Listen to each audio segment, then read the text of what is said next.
Welcome, ladies and gentlemen, to the greatest show on earth, M-Class Podcast. We got upgraded to greatest show on earth, or downgraded because we were in space. Oh, shit. Being the greatest show on earth if you're in space is just like being like nothing. Who It's cares? like PBS. We're the Pale greatest blue show on dot. PBS. I'm Not Jeff, hard to do. Oh, I'm Josh. and joining us today, for the first time in a long time, Ever. Hi, I'm Kevin. is Kevin Cole, everybody. He stepped all over that intro. Sorry. He's not off to a good start. I got tonight. too excited. I was so quiet for the first part. You did so good. Who's gonna announce me? I was like, oh man, Kevin's like a professional. He's like waiting to come in. Yeah. Nope. He like got introduced and he was like, I'm Kevin. I'm Kevin. Just falling down the stairs. Hi, I'm Kevin. He just flops on the floor from the other room. Bloom, I'm Kevin. He just like puts his hand on his head. I'm Kevin. Just a creaking noise occurs, and you hear the roof split open as I fall out of a vent. I'm Kevin. Oh man, It's I me, wish. Kevin. He's like the neighbor kid. Surprising everyone and no one. Kevin like forces his way through the door, and the crowd fucking cheers and claps for 10 minutes. Yeah, I would edit that in, but I'm not Kevin, going what to. are you doing here? Yay! Clap, And then like that awkward like every actor has to wait for the applause to Yeah. die down, and they're like waiting to deliver their line. Oh god, it's so stupid. I hate TV. On this episode of M-Class Podcast, we're going to be discussing the Season 2 episode of Deep Space Nine. It's Episode 8, I believe, called Necessary Evil. It is episode 8 on Netflix too. Shockingly. Yeah, Deep Space Nine tends to not be as fucked up, like, numbering-wise, as TOS and TNG is. It's not hard, guys. They go in order. 5, Yeah. 6, 7, 8, 10. Is that because they combined certain episodes or something? No, Or- they just fucking suck. It's like Gotcha. air dates are wrong and shit. It's like fucked up, dude. Hulu is like a million times worse. Like, Oh, Hulu's terrible. like I about went everything. on Hulu to watch fucking Chopped, because I like Chopped. It's a fun show. I wasn't gonna make fun of you, but sure. Go for it. We'll take a break so you No, guys can I make would- fun of me. Go ahead. I wasn't going to. Is Chopped the which one's Chopped though? Chopped I don't know. is the one where it's like 4 chefs and they have rounds, and you get like cut at the end of each round. One chef gets cut. With a knife? Yeah. Is that why it's called Chopped? You get fucking decapitated in the middle of the kitchen if you fuck. lose. Are I they like, loved. Are they Go like ahead. celebrity chefs, or are they like regular Yeah. time chefs? They're regular time chefs. Gotcha. Okay. You guys don't know what Chopped is? It was a phenomenon. I I mean, only. sorry. No. Go. You're the guest. Oh, You go. I was gonna, I said I was wait, gonna. I said I was taking the night off, and now I'm sorry. taking the Wait, night no, I was off. gonna. Oh. I'm so great at this. But anyway, Chopped is like so completely fucking out of order that 3 of the seasons are just the same episodes. What? How could you fuck up that badly? That's crazy bad. Anyway, What was that show from Japan that I loved? Iron Chef. I love that Iron show. Chef was like my favorite show when I was I younger. had the book. I had the cookbook. Oh shit! Did you cook anything out of it? No, it's all like fucking shit you cannot get here. Yeah, Like, it's I like don't know where to fucking- get First, eels. you need to cut the fugu correctly, or it'll Yeah. poison you to death, right? It's like, where do I get like, I don't know, like sand from like a Japanese beach? That's Where do I how they. get That's how fucking they cook Kobe with. beef. Yeah, I live can't in get West that stuff. Virginia. Where am I gonna get this? I don't know. Can I Kobe? use ground chuck? Yeah, it works. Anyways, Deep Space Nine, Season 2, Episode 8, Necessary Evil. A little bit of background information about this episode. It was aired November 14th, 1993. I was but a suckling babe at the time. 93. I was 10. I was, I was 6. 4. We're perfectly spaced guy's out. 4? You were born in 1989? Yeah, dog. At least it's the 80s. He's When a- people are start getting beat to be born in the 90s that I know, I'm always like, oh my god. You just already piling the dirt on top of yourself at that point? Yeah, I'm just like shoveling the dirt. And I'm just like, I'm just lay here until next go around. I got news for you dudes. They're guys born after 9/11 now that are like 18 and ready to fucking punch out. Yeah, my wife is a teacher, and she like teaches people who were born in like 2002 now. She's a high school teacher. Wild shit. That's ridiculous. That's not. Just throw the dirt on my casket. I'm done. I'm done. Yeah. I think it's fine for people to be young. I don't think they should be young. I in 100% seriously I 100% seriously don't think it's okay to be younger than me. You should all kill yourselves. The hero of this story is the youngest. I'm the hero. No one is younger than me. As the youngest person here, I give everyone permission to be born whenever they want to be. As the second oldest person deep. here, I rescind that permission. As the oldest person here, fuck you, young kids. Fuck yeah, high five. Get off my lawn, but sign up for my Patreon. That's Off true. my lawn, but sign up for my Patreon. This episode was directed by James Conway, who directed a shit ton of shit. James L. Conway. Yeah, he directed 18 episodes of Star Trek. He worked on every series except TOS, but fun fact, he was a massive TOS fan and was super psyched when he got to work on TNG. He worked on DS9, Enterprise, Charmed. Yeah, my favorite Star Trek show. 90210, which I think is a Star Trek spinoff, and the Orville, which is exactly like That Star is Trek. a Star Trek spinoff. He directed the Neutral Zone for TNG. He directed one of the episodes we watched before for Deep Space Nine, Duet. Oh yeah. And there's a lot of overlap in style between Necessary Evil and Duet. There's a lot of like criminal justice shit happening in both of them. Procedural. It's very procedural. But it was written by Peter Allen Fields, who wrote some of the best Star Trek ever. He did That's a fake name. calling him out. That's not a real name. Wrecked. He did the teleplay for The Inner Light. He did, of We course. just watched that. Yeah, he did the story for In the Pale Moonlight as well. So he is Oh my God. partially responsible for two of the best episodes of television ever. He's my hero. Seriously, like that those are amazing. He also did the teleplay for Duet. So there's a lot of crossover with Duet in this episode. I don't remember Duet. Which one's Duet? Duet was the one with the guy who was pretending to be the Cardassian villain, so he could get murderized to make up for what they did. Yeah, what is his name? Eamon Maritza. I remember that name. But he was actually Eamon Maritza. Oh, that guy is so good. What a great name, though. It's good. Eamon Maritza. It was Darheal. Darheal. Yeah. Darheal. Yeah. It's cool that you remembered Eamon Maritza, though. It's just a name. It's like splintered in my brain. Yeah. He also did Way of the Warrior for Deep Space Nine, which we also did. Oh, shit. And Little Green Men, which is just a great episode. Oh, God. We have to watch that at some point. It's so good. I couldn't get into Little Green Men. I had to skip it.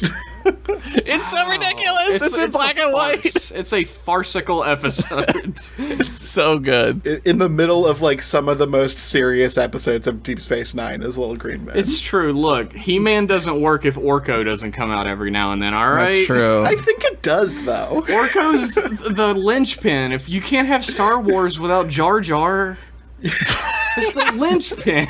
I think we had Star Wars without Jar Jar for like a long time. I don't remember any of Listen to this young guy talking about Star Wars before Jar Jar. Do you even remember Star Wars? I think I know a thing or two. Just like a young person, thinking they know everything about everything. Millennials. Anyway, time to ruin the Earth.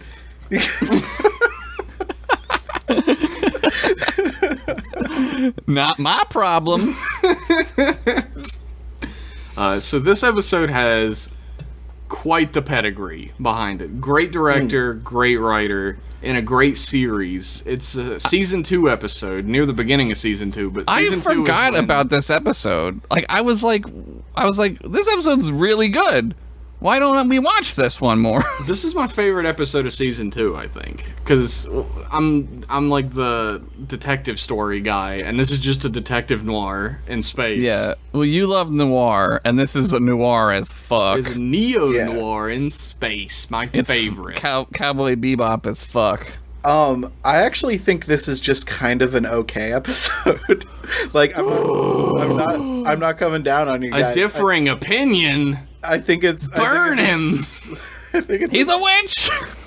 I think it's a solid episode, but it shows how distracted DS9 can be with its ensemble cast and how it doesn't always put the right attention where it needs to be all the time. Well, DS9, that's interesting. DS9 at this point is not a narrative. It's just a show. Like, the narrative hasn't begun yet. That's true. And I wrote down that, like, this is definitely in the part of DS9 that is flaunting, like, the whole attitude of, you can't do that on TNG. And it's true. Yeah. And when not your dad's Star Trek. Yeah, exactly. It's like, you can't tell this story with Picard. Right. Like, this episode has a very, like, deep look at the idea of justice as a blank concept, though, which I like.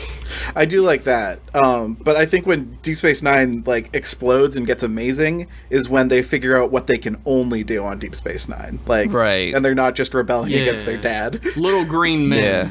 That's when it happens. Little green men. Trials and tribulations. Yep. The one where Quark dresses up as a lady, that was probably... definitely. Oh my god. Yeah, that's the peak for me. That one didn't really age that well. That episode is god-awful in general. Like, even if you get past it being aged very poorly, it's just a very bad episode. Again, it's another instance of Futurama taking it and making it better. Was that, when Bender Bender goes... was Yeah, there? Gender Bender, yeah. Genderbender is still pretty bad. It's not as bad, though, because at the end you kind of get like that. You kind of get it with that other episode, too, with the Quark episode. You get it very thinly. It's like the thinnest layer of mustard on your sandwich. Is there mustard in this? Like... Look, I want to know I'm eating mustard. Yeah, if you don't I want a mouthful of mustard. I like What's your favorite kind of mustard? Fuck you, Yellow? Josh. What's your favorite kind? Spicy brown is the correct answer. Or Whoa. wasabi mustard. I didn't realize you were a fucking millionaire. I am, and thank you. Grey Poupon is the best. Yeah, I pull over and then my Rolls Royce and I'm like, excuse me, do you have any spicy brown mustard? And the guy in the other fucking Rolls Royce is like, what am I, a billionaire? And drives away. And then he says, that guy, I respect him. That guy fucks. That guy knows how to fuck mustard. I like every type of mustard. I don't think I've ever had a type of mustard I don't like. I don't like yellow mustard, it's disgusting. Wow, you guys are just wrong opinions tonight. I don't know if we can do this show. Yep, yellow mustard blows. Yeah. See you later. You can only do a podcast where everyone agrees. That's right. M-Class, baby. Typically we agree, except Jeff is in the dark about this alien conspiracy shit. Yeah. He refuses to believe that aliens are real, just like Blink-182 said aliens exist. I deleted an email tonight that we got that mentioned conspiracy theories. I was like, nope, not getting into that again. They like to hear me go crazy about a conspiracy. They like it. Give the fans what they want, Jeff. As soon as I saw it, I was like, nope, not getting into that again. Sorry, fella. Sounds like the government deleted it. Yeah. As far as aliens go, I don't want to talk about it. He got abducted. Oh. He got little green men. That's why he doesn't like little green men. Too real. Hits too close home. Too fucking real. Anyway, God, we're going on 15 minutes. We haven't talked about the show. We talked about how Kevin hates it. I just think it's a fine episode. Kevin, either you TV. love it or you hate it. Those are the two internet choices for things. Those are the two. It's not boring. It's not a boring episode. I will say, like, some of my favorite parts, not to skip ahead to the synopsis part of the show, but like I like how it sets up without maybe knowing that they were doing this, because like at this point, like you said, Jeff, like this is sort of just a show like where they're just like, whatever, we'll got to think of plots this week, right? Yeah, there's no ongoing narrative at this point. Yeah, but it sets up characters well later, which is really all you can ask for like a season 2 Star Trek show episode. Like we're at, I don't even know how many episodes, like 36 episodes into the series at this point. Yeah. Like, you can't do 36 episodes about Cisco. Like, you gotta do something with the rest of your characters. I watched the episode after this, and I was like, Yeah. This is also a very Odo-heavy episode, and I don't think oh god, you're gonna get fired. Odo is very interesting. Oh my god, Kevin is like really, really. You guys' podcast is gonna be over before it starts. I'm not gonna hold it against him that he doesn't like a character I like. At this point of the show, before we get into the greater narrative, because like during the greater narrative, Odo becomes like completely obsolete. Yeah. Like, yeah, he's like useless. As the show goes on, he becomes more and more obsolete as a character, to the point where like Worf shows up at a certain point, even, right. And they're just like, he's the guy now. Yep. It's like they didn't like know what to do with them, but then they kind of like they must have known what they were gonna do with them, Yeah. but they kind of had to like sideline him, like sit him out for a while, right? It takes a while to get to that point where they start using him for like the Dominion War and everything, and I feel like they kind of ruin his character with that. He becomes this like he gets crazy, super wishy-washy character that has no real direction. He gets drunk on that shape-shifting vagina. He put the puddle pussy on a pedestal, on a puddle pedestal. I think they didn't like string us along enough with Odo and make us like want to ask questions about shapeshifters. Like they just were kind of like, well, we got to do something about all these shapeshifters questions that no one is asking, so let's make entire seasons about it. They kind of allude to it where he says in this where he's like monologuing grittily like a noir boy, and he's like, maybe it's a racial memory, like they're kind of like actually he's like, I'm completely alone in the universe because I don't know where I come from. He mentions it like every other episode, but Kevin is right in that nobody at home cares. Yep.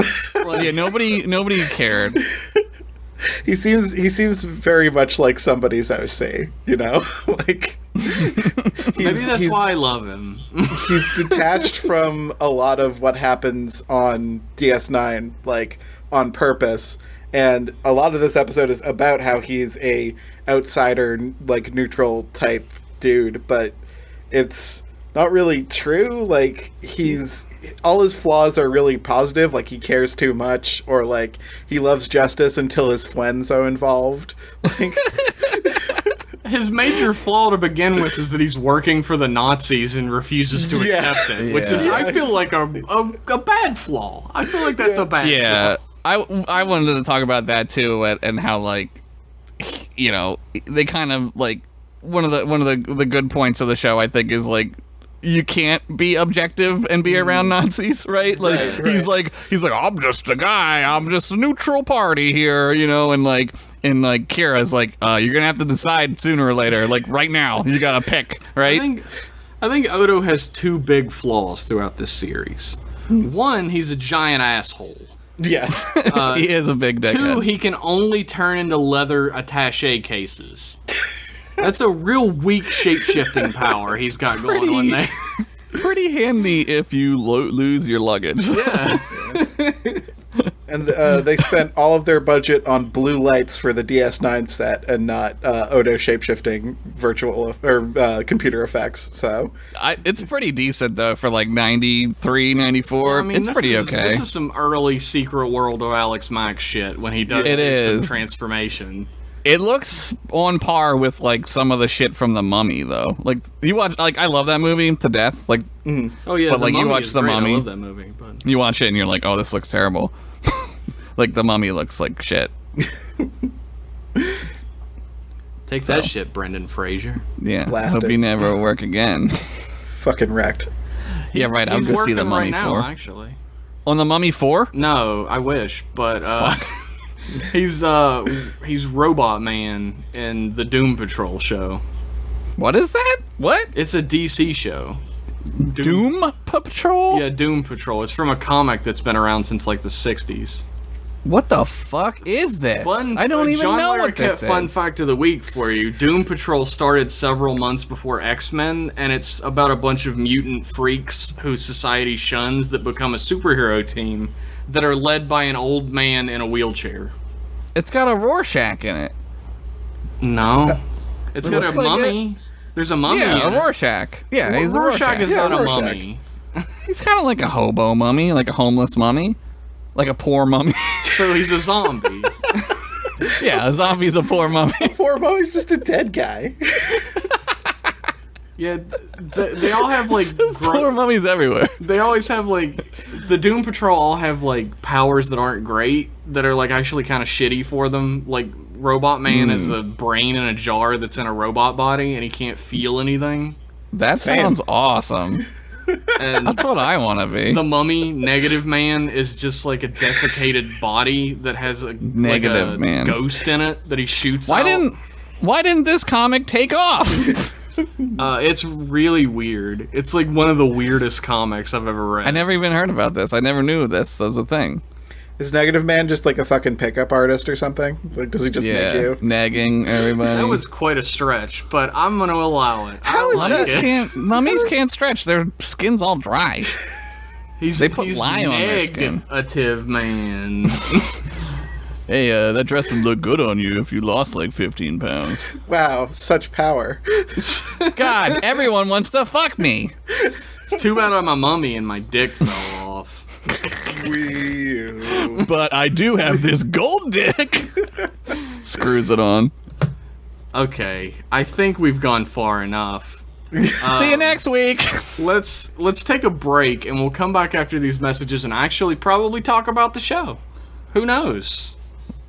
Odo investigates a bizarre murder from his past, I'm the murderer. where Kira is the prime suspect. There, that's her. Now he must choose between loyalty I have no intention of being a Cardassian agent. Don't push me, Odo. Sooner or later, you're gonna have to choose whose side you're on. and justice. Yes, I lied about my alibi. That doesn't make me a killer. On the next episode of Star Trek Deep Space Nine. And we're back from those messages. Hopefully you all bought them. Kevin, did you buy that? I bought 2. Oh shit. Yeah. Hopefully we actually put an ad in there and then we make you have to buy something. Sometimes I don't. Sometimes I just put funny things in there. If it was funny things, I bought 3 of them. Oh my god. Yeah. 3 of them? Yeah. I like funny things. Funny things are on the rise. Thanks, Trump. Oh, no. Hey, he's the reason that the economy is great, Yeah. Jeff. Yeah, did you see that the economy is way better than it's ever been in the history of mankind? I heard it's never gonna stop. Entropy does not exist any longer. Guys, here's where I'm going to break from you again in Opinion Town. Here we go. I'm not a big fan of this Trump feller. How could you possibly not love this bloated whale's corpse that we voted into the White House? I just have a hunch. I have a hunch about this guy that he may not be on the level. He's not on the up and up. And also, he's killed a lot of people, That's true. especially children. Anyway, And irony. kind of like Golden Cardassians. Cod. On the planet Bajor, a Bajoran woman with like the most ridiculous earpiece I've ever seen anyone wear meets with our Jeff, hero Quark. a sexy Bajoran woman. Let's give compliments where they're due. Bajoran don't crack, guys. Like, she looks great. She is a MILF Bajoran. It's true. She's milfy. Her name Bilf. is Vatrick. That's a cool name. It's Vatrick Palra, and I don't remember whether they call her Vatrick or Palra. So, I don't think they Which call one's her much. first? Vatrick. It's like Kira Nerys, Vatrick Palra. Yeah, so that's really her last name. I think they Nerys call her is her Miss, first name. Miss Vatrick. Anyway, Quark is like making with the noir criminal talk with her. Oh yeah, it's real speedy. It's like they're talking real quick, like they're real quippy, right? Yeah, and it's a storm outside. It's just fucking like atmospheric. It looks great for a daytime television show from 1993. And she looks like she's from the like a Spider Woman. She's a Spider Woman from the Noir, right? She's wearing the dress, and oh man, and she's got that earring. She's being all sultry at him and like trying to like sweet talk him into doing something for her. Sexual innuendo is a flying. He starts masturbating directly in front of her. He actually does. Yeah, he starts rubbing his earlobes at her. Yeah, he umoxes a bit. Ugh. Just the ear tip. Self-umoxes. Doesn't that make like a fleshlight for ears? It's umoxturbation. That's really good. Smart. Don't compliment that shit. What? So... He hates compliments. Keep doing it. Good. I'm proud of you. You've come so far. It's true. So they're talking about the Cardassian occupation. Quark like got her stuff during the occupation because she paid him money, and now she wants a favor. And she also drops a very important line. She's like, "I didn't kill my husband, no matter what Odo thinks I did." Uh-oh. And Quark's like, "Yeah, I'm sure he died all by himself, you dumb broad." Bland.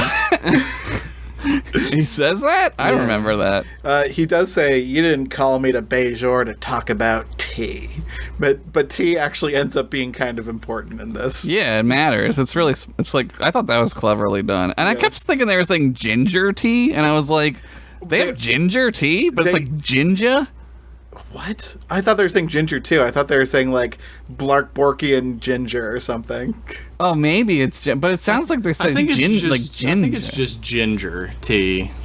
Did I hear like a Matt Damon translation? Ginger? Yeah, get the cow, get the ginger tea. That was a little Australian. Are you telling me they have spicy roots on other planets? Unbelievable. Is it called...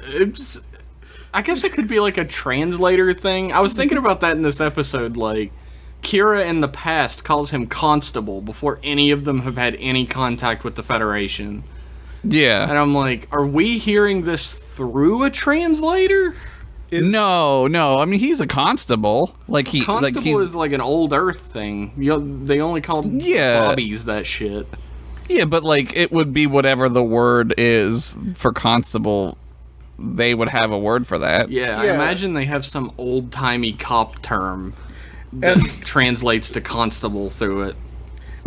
And Rom says like 10 seconds for like a measurement later on. Like that shouldn't he have like bing bongs as far as like bing bongs? Yeah, I can do it in 7 bing bongs. Well, he's not 7. He's not British. Isn't he though? Look at the teeth. Whoa! We have people from England who listen to this. That's fucking incredible. Oh man, that's ridiculous. I apologize, but it was kind of funny. Anyway, Quark like masturbates his ear at her, and he's like, "I'll do it," because she's like, "You'll have my special undying respect," and he's like, "Ooh, that means vagina, so I'll do it." Yeah, she's gonna umox him all night, baby. Ugh.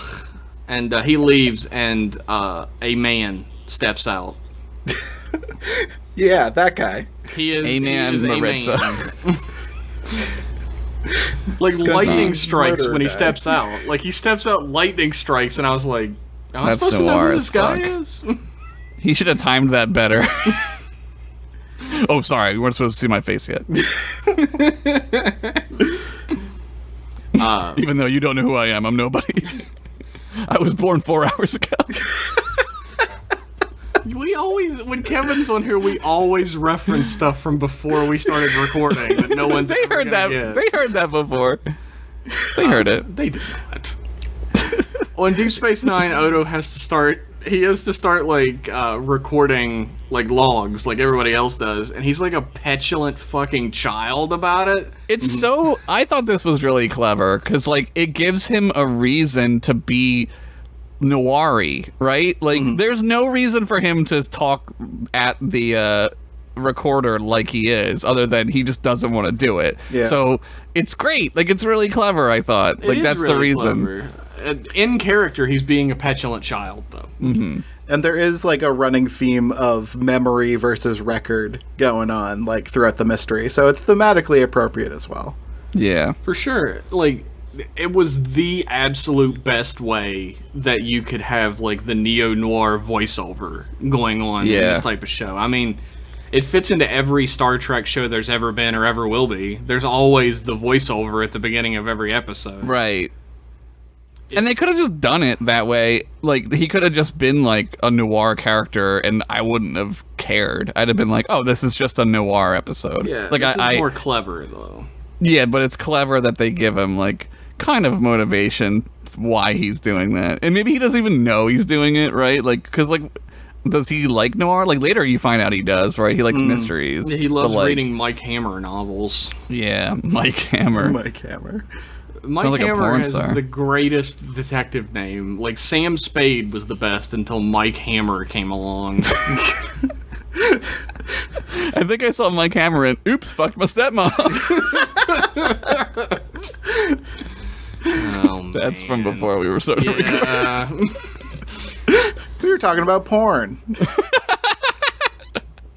That's Now you know. normal. It's normal to talk about porn with two of your straight guy friends. Yeah, it's totally fine. Yeah. Let's not put labels on things. It's valid entertainment. Let's not Come put on. labels on things like Pornhub's search engine does. So, Thank God, though. Thank you, Pornhub. This episode of M Class Podcast brought to you by Pornhub. Stroke your dick. Or whatever you got. Stroke your stuff. Strokiest. That's good. Strike your stuff. All right, so Quark and later that night, Quark brings Rom along, even though Quark thinks Rom is a fucking idiot. He brings him along anyway. Rom's getting, like, more Rom-y now, right? I love this episode. I made a note and I called it rom-com because he's like a comedy rom. So I called it a rom. That's so good.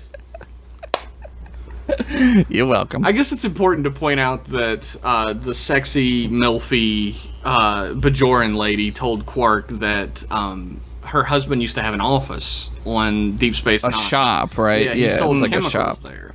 Yeah. And Yeah. In that shop, which apparently is like a storage closet or something now, in the wall there's a box hidden there. That's what she wants. That's what she's gonna give him Umox for. If he Yeah. gets. And he doesn't know what's in the box, like, but she just wants the box. What's in the box? Could be anything. Could even be a box. What's in the box? So they go to the chemist shop, and there is a great little comedic section where Quark's like, I can break in 25 seconds, and Rom's like, well, brother, I can do it in 10. Brother. And- Nog made me this thing.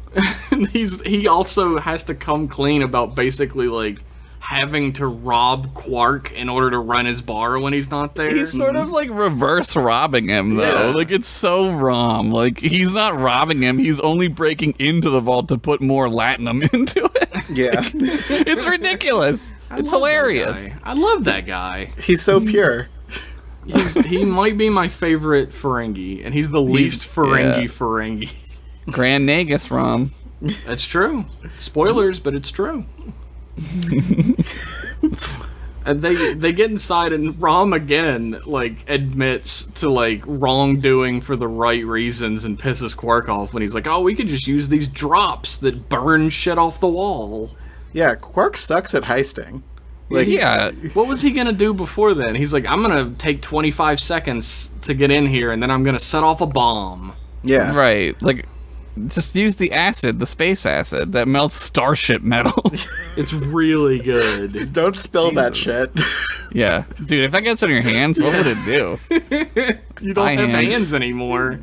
Fucking eat your hands off. Don't touch that stuff and then touch your eye. That's for damn sure. Yeah, don't my go to the God. bathroom after you touch it, too.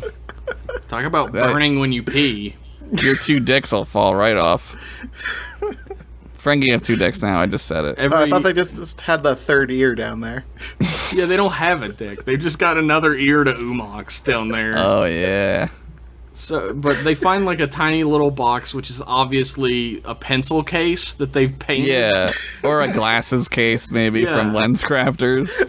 It looks exactly like this little pencil case I had that held like 5 pencils when I was Were there a kid. 8 names in it? Were there a bunch of names in yours? Yeah. I gave them up to the Cardassians, though. Oh, dude, they're dead. Those people are dead. Random thought. Why did this guy write down the names of all the people he was collaborating with? So he could blackmail them. Gotcha. Yeah, Okay. yeah, because it's like any cell, right? Like they didn't know each other, right? Collaborators are kept away from each other to not intermingle them, so they know. Right, which is why the wife wants the list so she can do the blackmailing, so she can put the lights back on. Okay, I'm back. I'm here. I'm back in the episode. I thought it was dumb. Now it's okay. She got all dolled up in her dress, but no lights. I thought it was okay. Now it's still okay. Very strong opinions from Mr. Kevin Cole. I'd give it a 5 out of 10. I have Just no average. strong opinions one way or the other. Tell my wife I said hello. So they go back to Quark's bar, and Quark immediately opens the box, like everyone knew he was going to. Of course. And he thinks it's like gold or jewels or whatever the fuck. But it is just a piece of paper with 8 Bajoran names on it. Which I think is crazy because it's like paper? Like why would I mean it makes sense because it's permanent, well more permanent than like a computer, It's right? permanent. Yeah, you can't hack it. Like it's Change always it. gonna be there. Yeah. But like Rom goes to the pisser, I guess. He goes to get a camera, an imager. An imager. Yes. It's not a camera. It's the future. I like how they make the imagers in Star Trek cameras though, and it's like we don't even have that now. We have fucking telephones that take pictures. But the guy who was in the lightning strike earlier, when he stepped out and he was like, "It's me, a guy." He comes He's back back. again, and he's got a Lightning gun. Jones. What's his name? We don't have a name. He doesn't for have a him. name. Just Assassin Man. Yeah, the assassin, and he's like, there's a great line, very, very, like, detective story, neo-noir type of line, where he's like, it's just business, I'm sorry, and Quark Yeah. says, yeah, me too. Me too. It's Puts so him in the noir. gut. Which I was like, wait, what? Is that like saying, like, is that like the movie theater attendant saying, like, enjoy the show, and you're saying you too? Like, You too, yeah. Enjoy getting shot, you too. Fuck. The last thing you say is socially awkward. Ugh. Now I gotta be in hell thinking about this forever. stupid. Stupid. Why did I say that? He's an assassin. He knows. The Lightning Jones assassin steals the list and takes off. And Rom comes back in and he's like, no, brother. He's freaking out, man. And then it cuts to a commercial. Yep. Cuts to commercials. TV. And us at home, sitting on our couches, are like, oh my god, Quark's This 2.5 dead. This 2.5 minutes is agonizing. How am I gonna see what's gonna happen? I don't give a fuck about head on or how to apply it. Where's Quark? Yep. We go back and Bashir is like trying to resuscitate Quark, but he can't because Quark didn't choke on something or pass out. He got fucking shot. Yeah, he got shot with a Tetrion beam, Which Yeah. could go- modified Tetrion beam. he got shot with one of those plastic Glocks or whatever, a 3D printed gun or some shit. Oh, from that movie with Clint Eastwood, Yeah, where yeah. he's the Secret Service agent. What is that movie called? It's called 3D printed gun.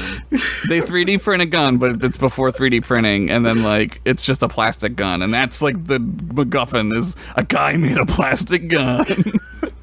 And it's like, okay.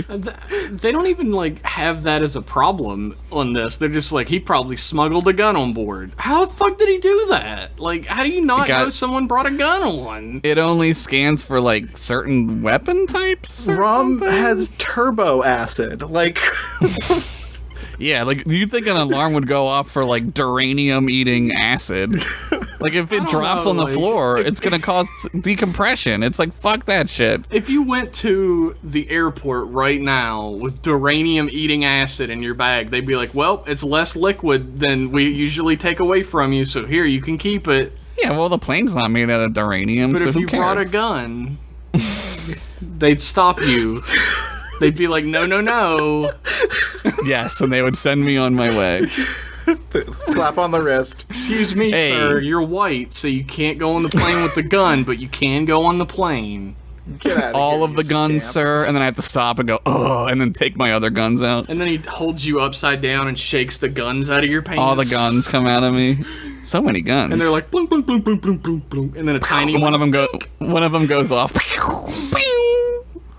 And then a lady screams in the back. a cat, And a cat meows. Holy shit. We should just be plotting cartoons, I think. Yeah. They, for some reason, Dr. Bashir cannot fix a bullet wound on the floor of a bar. He gives up, and he's like taken to the infirmary.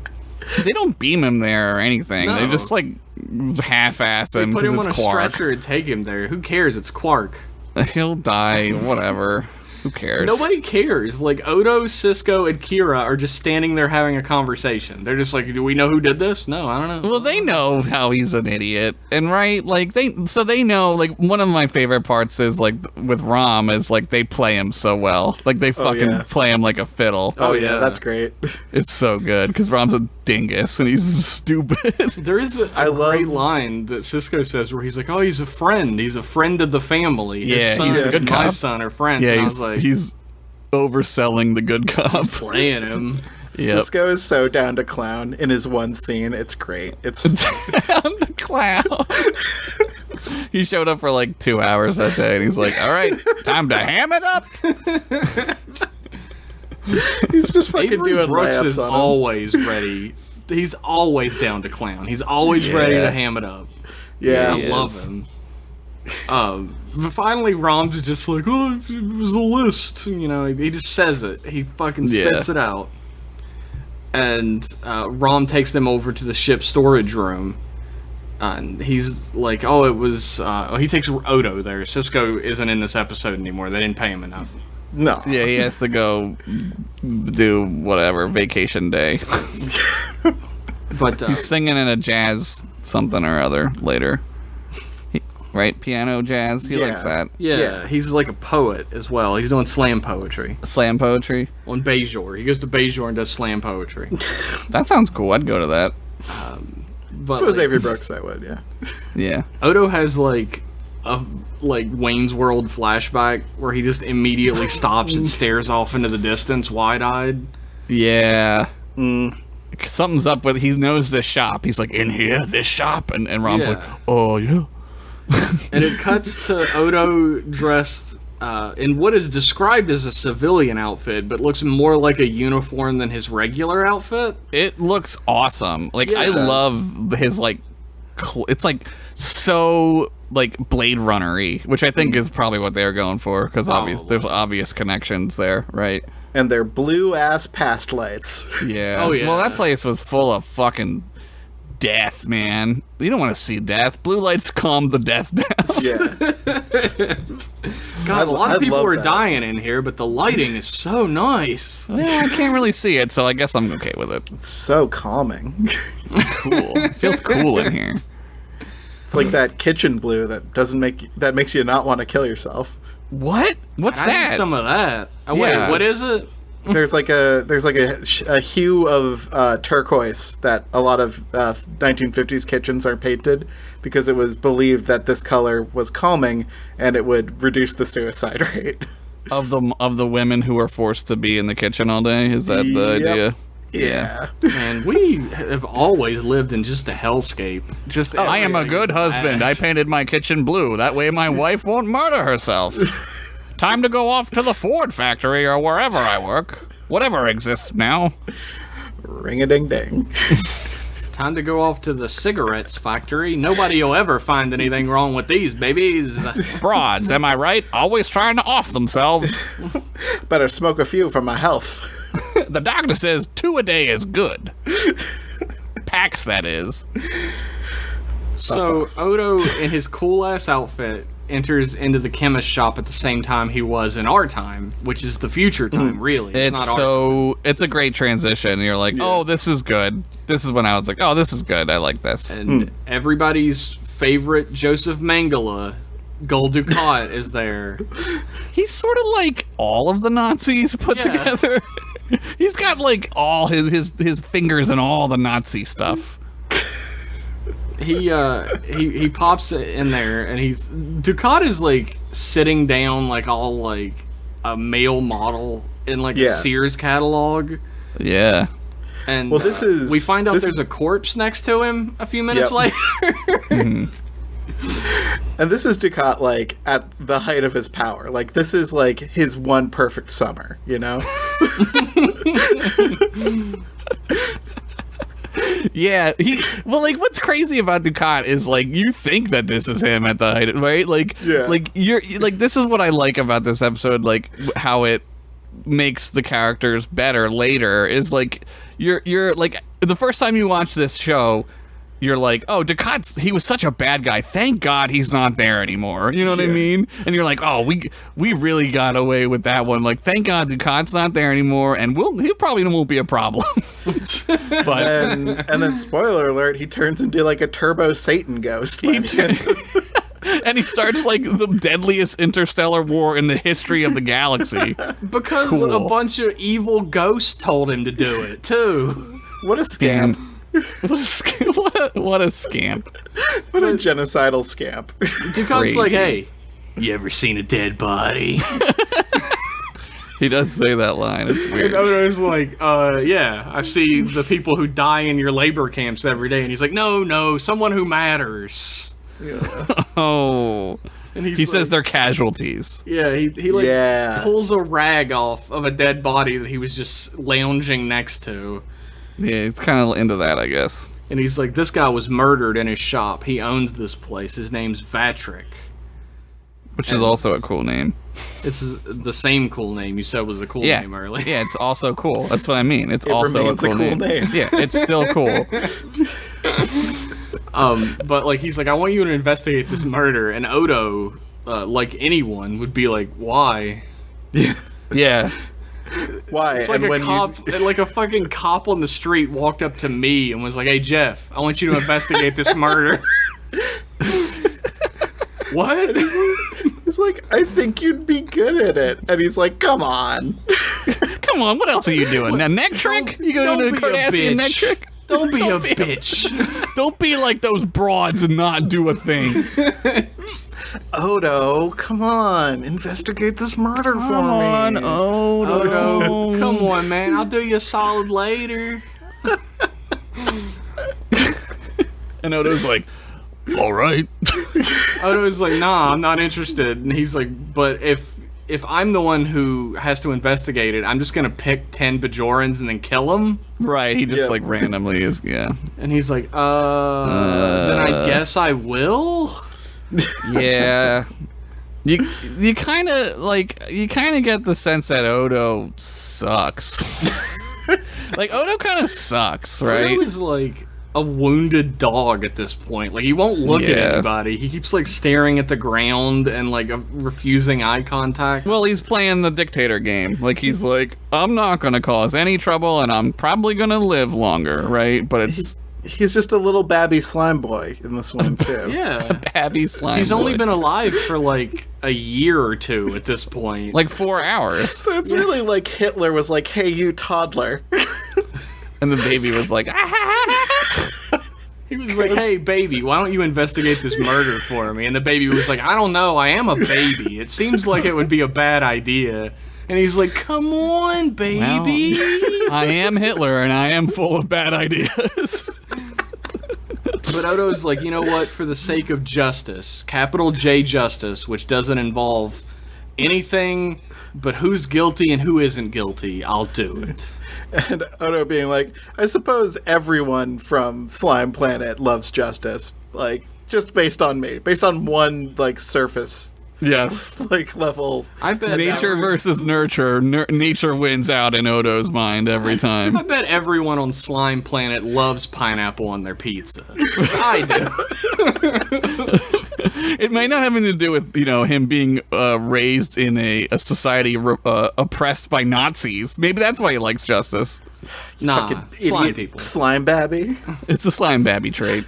Fucking idiot slime. But Ducat like takes him immediately to the victim's wife, Palra. And Palra's like, yeah, it's sad that he's dead and all. And Odo, being the greatest detective who ever lived, says, wow, you haven't even cried for your husband dying. I could see because your skin isn't all puffy underneath your eyeballs. Yeah, I think the actual line is, bitch, you ain't cry. And it's like, wow, that's a weird break in character for Odo, but... He puts his face real close to hers and keeps tilting it. Bitch, you ain't cry! Bitch, you ain't cry. really cuts to the core of the scene. And people were like, this is how people are going to talk in 20 years. Yeah, and they were right. But like, she's like, oh, I'm sad because I'm not sad he died because he was having an affair, but that doesn't mean I killed him somehow. Yeah, great alibi. I didn't kill him wasn't because me. I didn't kill him. And Odo's like, well, if she says she didn't kill him, I mean... And then Shaggy's It Wasn't Me started playing, and she just dances around for like 5 minutes, and you're like, what the fuck? Yeah. Shaggy Really ahead of its himself time. comes out and starts singing. Mr. Boombastic. And you're like, this song's not even out yet. Who is this guy? And he's like, don't worry, you'll know in about 5 years. And he says, it's me, Shaggy. Because that's how he talked. Later on, we'd be like, Shaggy, was that you? And he'd be like, it wasn't me. Oh, man. That was too perfect. setting him up, knocking him down. Anyway, she's like, he's been having an affair with some bitch, and I'll show you who it is. And they go out on the promenade, and she points out a lady, and it's long-haired Kira. Oh, yeah. And, oh, man. And you're like, fuck, yes, Kira with long hair, finally. This show's been on for 36 episodes, but I've been waiting for this. And you're also kind of like, if Kira's supposed to be, like, kind of the focus of this episode, shouldn't she have been a bigger part of all the preceding scenes? But okay, It's a long-haired surprise. Kira's here. It's a surprise for the audience. They haven't been focusing a lot on her, so that when she does show up, you're like, oh, it's Kira. It's misdirection. I think he goes to her. Does he do that yet? She they talk walks very up to him, briefly. like, right now. No, but I mean, he in the prime time, in the real time. Yeah. Doesn't he talk to her? She was there when they were talking about Quark getting shot in the gut. Yeah. And But like, why? Like, almost why give the good cop scene to Cisco when you could have Kira do it too? Like, that would be a cute thing for them to play off each other and do. yeah, Like, that would be good. Yeah. If you have Kira in the episode too much before the shocking reveal that it's Kira in the past, I don't think it would be as shocking. Right, I agree. And I don't think she would be a good cop. She doesn't seem like the good cop type. No, she'd be a great bad cop. Yeah, That's redheads true. are not good cops. Well, maybe they could just torture Rom together and have a little romantic moment. Not I'm yet. not ready for Odo and Kira romance. Still, We're not in at 2019. Still not ready Season for it. 6, peak Odo being an idiot about Kira. That's still not okay with me either. It's like, I don't think that Jesus. should have been done, but whatever. Yeah. Kira walks up to Odo and she's like, I can't, like, hold the ships anymore. Like, I had the ships held so that we could find the murderer, but, like, I can't do it anymore because Right. they're all, I guess, bitching a lot. They're like, we got schedules to keep. I got some chemocyte on here. I gotta go back in time with it. And they're both like, this is reminding me of Vatric's murder. And Odo's like, yeah, I've been thinking about that too, and stares off into the distance. Yeah. I know there's like a lot of good lighting and soft focus and pretty good hair work going on, and I gotta say, like, they did a good job of making Kira look younger for this. Like, it doesn't seem too obvious what they're doing. It's just sort of like, yeah, she's a little bit younger. Yeah, it's not like a long time ago. Yeah, Yeah. I think it's like the long hair probably does it. They decided that giving her long hair made her look like a little bit more youthful. Yeah, I Yeah, thought. also, she's like a terrorist, and like she's a little more carefree, right? A little more Terrorists are usually pretty carefree people. Yeah, they're carefree, happy-go-lucky, just a group of people blowing up stuff. Josh, terrorist or freedom fighter? It's a thin line. Think about it. Depends on where you're standing, buddy. That's Everything's right. relative. Perspective matters. If you would like to join ISIS, please tweet at RealKevinCole on Twitter. Now we're on a list.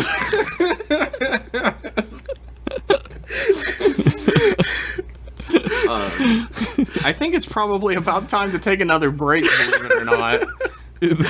Our lawyers are join mandating ISIS. it. I see our producer just off the side is waving frantically at me, so I'll go ahead and throw to commercial. We'll be right back after these messages.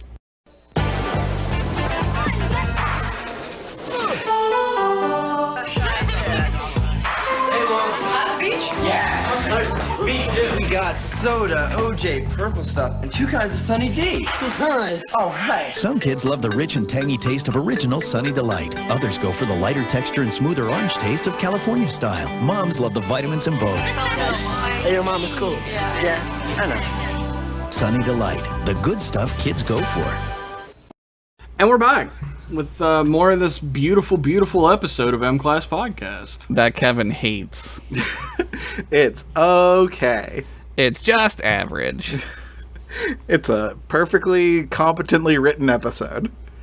By John L. Conley? Jim Conley? James Conway. James, fuck, I was And so... Peter Allen Fields is the name of the writer. Oh, yeah. The fake name of the writer. P.A. Fields. It sounds so fake. James McAvoy and Mrs. Fields wrote a really good one this time, I'd say. I love James McAvoy. Who doesn't, dude? I love him. He's gonna turn out to be racist. Anyway, That's topical. Evergreen. anyway, when we last left Odo, he was investigating Quark's murder, even though Quark was still alive. Oh, yeah, he's not dead yet. He's just, like, on Ferengi life support. Yeah. Like, Odo is grilling Rom, who's getting more and more upset. And so he's like, let's take a break. And he's like, you're gonna acquire Rom's bar now, or you're gonna acquire Quark's bar now that he's dead. And Rom's like, oh, I am? Oh, I never thought about that. And he gets all fucking excited about it. Yeah. And Odo's like, you seem pretty excited about that, Rom. It's called motive. So, here's where I go straight negative, man, on this one scene of the episode where Odo is like, reach deep in your mind, Rom, and produce for me, like, this clue that I need. It just seems a little, like, dumb. Yeah, he tries to make him remember the name, right? Like, would that work on anyone? Like, I mean, is that, like, admissible? Is that, like, a good lead? No, right? Yeah. No, it is It's dumb. I wouldn't ever take up for this. This is actually the worst scene in the episode. Yeah, definitely the weakest scene. They didn't know how to, like, proceed. They were like, what's a clue? Like, I don't know, just have Rom remember the name. Yeah, This is a medium to bring us more Rom stupidity and chuckles. That's what this scene is for. Some more rom-com you're talking about? More You're talking about Rom-com. But he's like, I don't know, plumbs the depths of his Ferengi mind and comes up They with got the name 4 lobes. Chesso. Chesso. Or Cesaro. And Odo's like, hey, Kira, do you know anybody named Chesso? And Kira's like, no, it's not even a real name. Yeah, what does that mean? You just like- made that up. He's like, okay, Kira Nerys. I'm sure that's not a real name. Yeah, all names are made up. Damn. But Kira walks away, and Odo again has like an acid trip flashback to his days Yeah. working In under the the 60s. occupation. And Odo walks up to Kira, who's having lunch in a cafeteria. They have like a slave cafeteria. Slave cafe, yeah. Slave promenade. Yeah, some of that good slop. Yeah. And literally, it's like slop from the floor. It's called New Jersey Turnpike. It's a drink. Look it up. ugh. I don't want to eat or drink anything that has New Jersey in the title. Exactly. Is it shaken or stirred? It's whatever you want. It's mopped. It's It's slopped. dick stirred, I believe. You dick stir it with a dick. A live dick, preferably. Dickster is my favorite hard-boiled detective novel. Oops, I fucked my detective. Nice. That's like five. That's like 5 fucking callbacks. It's like 5 callbacks to shit no one knows. It's like a Dagwood of callbacks is what's going on right They're now. fucking geniuses. I'm not going to argue with that. Chesso. M-Class Podcast. Super genius. What a laugh that was. Thanks. But like, Odo basically just walks up and he's like, hey, lady, did you fuck this guy? And she's like, no, I wasn't having an affair with Vatrick. Yeah, ew. We were just friends. And Odo's like, well, that must have been really difficult to have sex then. Which always How do you cracks have me sex up. when there's no intimacy? She's like, we were just friends. He had ginger tea. Or ginger tea, if Josh heard Ginger it right. tea. Ginger. I heard it very Boston-y the Boston. second time. Ginger. Boston. We both keep going Australian when we say ginger It's that the way. A. It's the long A. Because the Fucking A's are real long. Ginger. Ginger. That's a little It's like bit a better. ginger tea. A cup of tea. But Akira's like, yeah, I was just at the bar when he was getting murdered. I was trying Yeah. to find some work. Which is a lie. And Odo's like, I'll check on that. And if you're telling me fibs, I'm Yeah. gonna throw you to the fucking Nazis. Well, Put this quest marker above your head so I can find you when I come back. Odo starts by scooting up, being like, "Hey there, pretty lady." Pretty lady. He does. Hello. He does say that. He sits down and he's like, a pretty lady like you shouldn't be eating alone. And she's like, yeah, I don't fuck people for money. Piss off. Yeah, she thinks that it's like a prostitution, And which it's not. Question mark? I mean, it's definitely unwarranted. Does Odo even have a dick? He can. Can he make a dick as well as he makes a face? Because that's terrible dick. Odo can just become a dick. Yeah, he could. I mean, that's kind of what like shapeshifter sex is. It's just like you're both the dick and the vagina. He could become a Bajoran dick tornado. Oh, you were the guy who did the Bajoran dick tornado trick. You gotta stay out of the southern Badlands during the high season. Those Bajoran dick tornadoes will fuck you up. Alternately, go to the southern Badlands. I mean, try it out. Try it out. Keep an open mind. The most important part of the scene, though, is that and Kira's like, you're gonna have to pick a side one day, Odo. No one can stay neutral during this occupation. Yeah. Which I love, because it's super true. Yep. Very can't- poignant these days. Yeah, you can't just be like, oh, I don't know, because that counts as being a Nazi. Yeah, you can't say that there are very fine people on both sides. Yeah, Like, there are not very fine people on both sides. There seems to be one side that's made up of Nazis, actually. yeah, snake So- Nazis. Yeah. And also our situation. Snake Nazi. Nazis. How come they never called them that in Star Trek instead of Cardis? Ah, the fucking snake Nazis. Fucking snake Nazis. They already got a racist term, spoonheads. Yeah. Spoonheads is my favorite Soundgarden song. Back on Bajor in our time, Yep. Odo goes to Mrs. Vatrick's house, and she's got her lights turned back on. Odo makes specific note of that. Yep. Yeah. She's like, I don't know about any lists. I don't know what Chesso is. Yeah. Get the fuck out. Get out of I'm here. sick of seeing your fucking melty ass. Get out. But then he Columbos her. He just one more 100% thing. Columbos. Yeah. He Columbos her fucking hard. Like cold-clocked Columboed out of nowhere. Just one. There is one thing I wanted to talk about. Do you know anybody named Chesso? She's like, that's not a name. That's not a name like my name, Vatrick. Yeah, with 2 A's. weird. Votrick? It doesn't matter. Vatrick? Like a hat trick in hockey? I don't know. Odo has like a little... He does a little voiceover again. In his log, he's being blatantly racist against Ferengi. Mm-hmm. Yeah. He's like, the Ferengi holds on to life like it's gold-pressed latinum. Yeah. Fucking cool, though. Or maybe he loves me and wants to help me solve the case. Pretty much. Yeah, he says like maybe he's the only real witness I have. He's the only witness, yeah. It's like, no, Quark wants to live. He doesn't want to help you, Odo.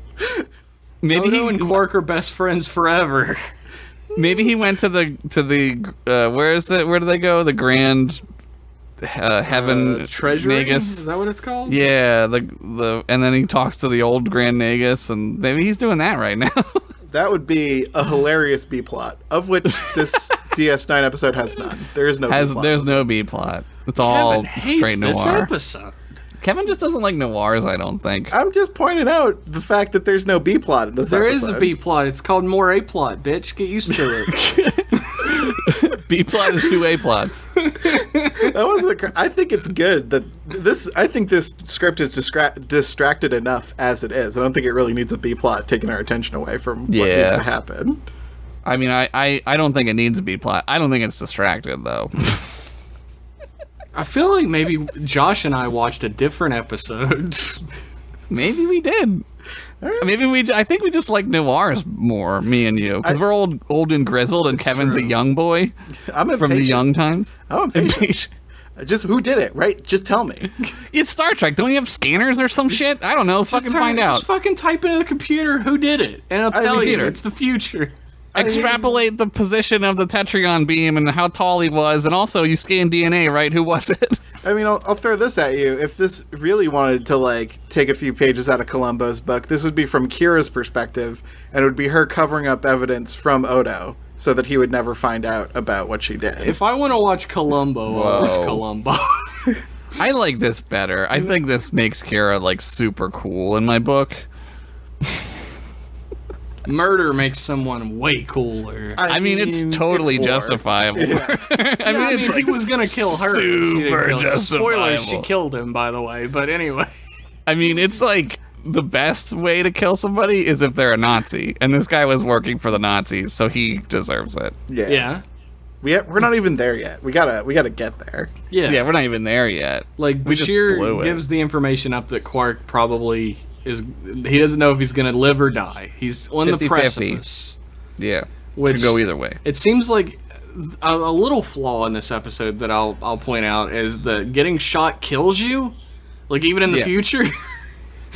And especially with a space gun. Point blank range. He flies 13 feet across the bar. Like that alone would probably kill a normal person.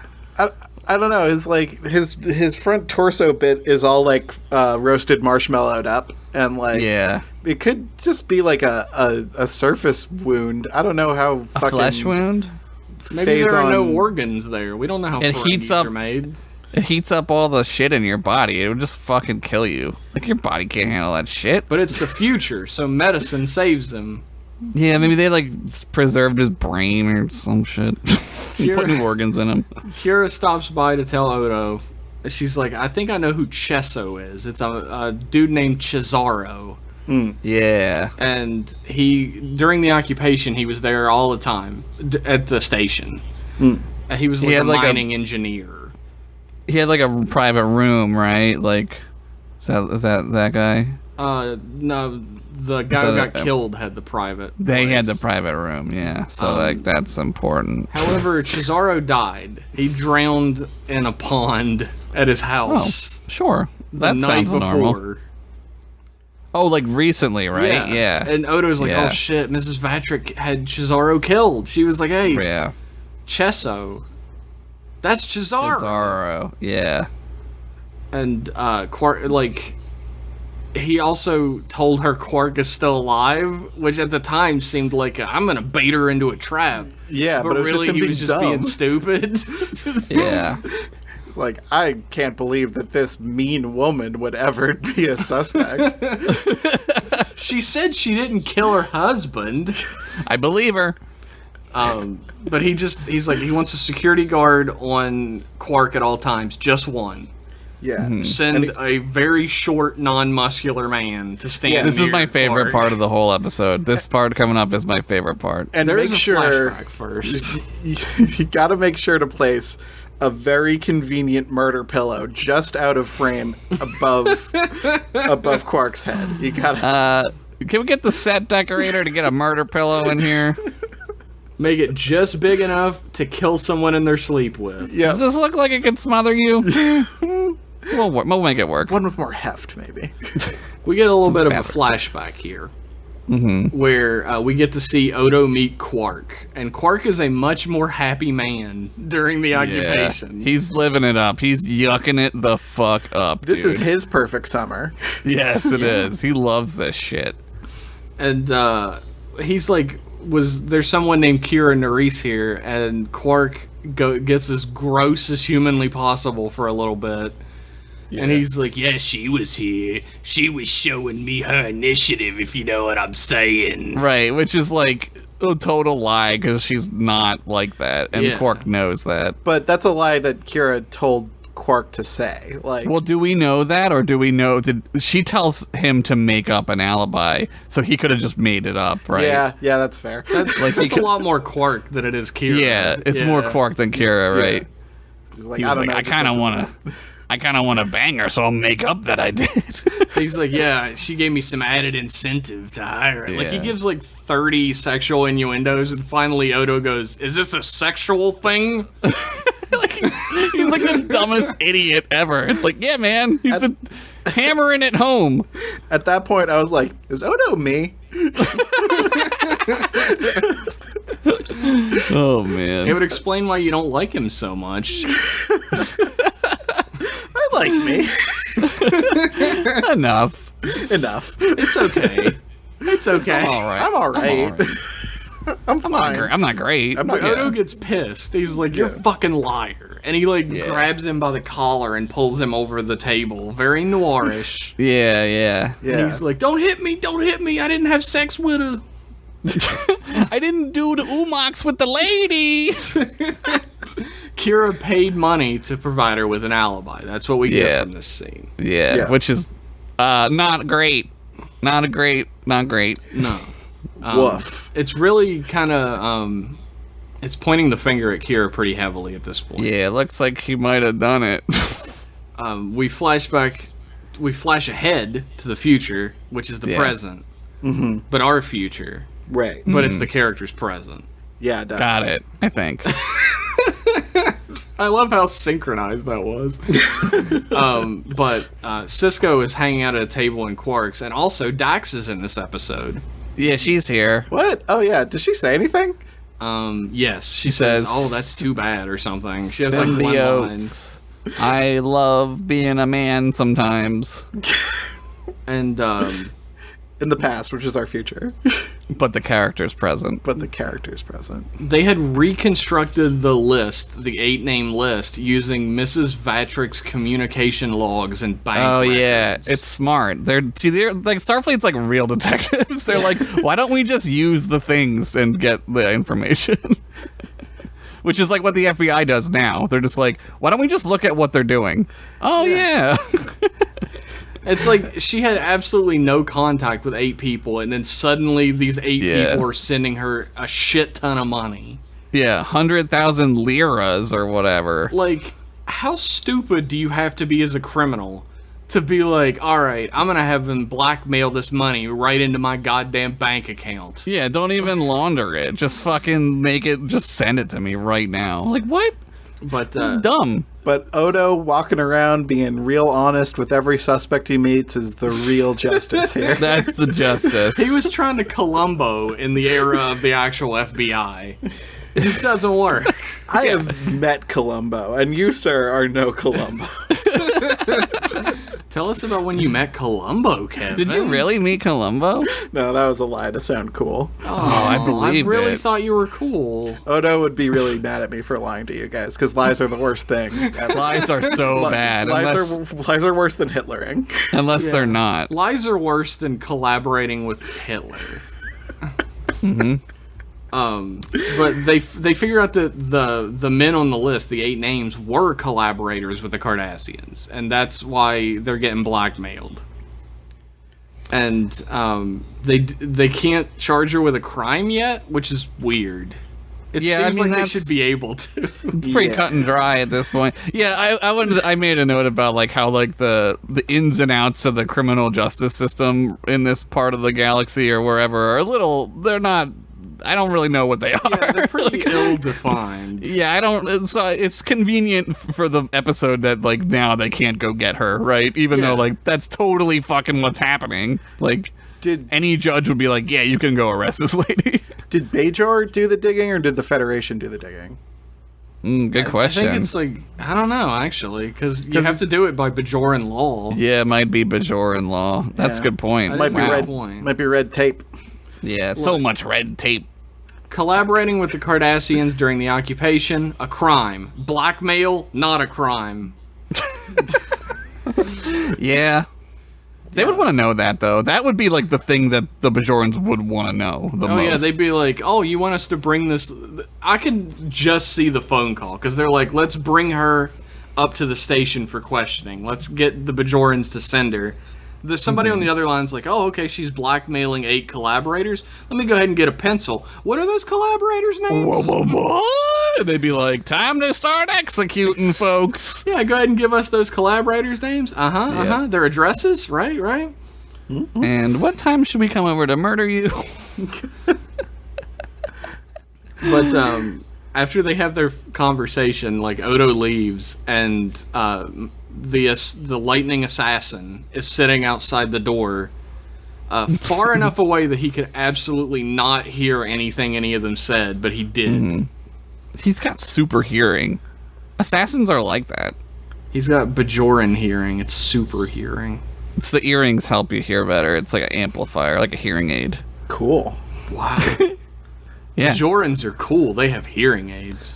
Yeah. That makes them cyborgs. So does my grandma. Oh my god. Oh my god, is my grandma Bajoran? And cool? Yes on both. This is my favorite part of the whole fucking episode.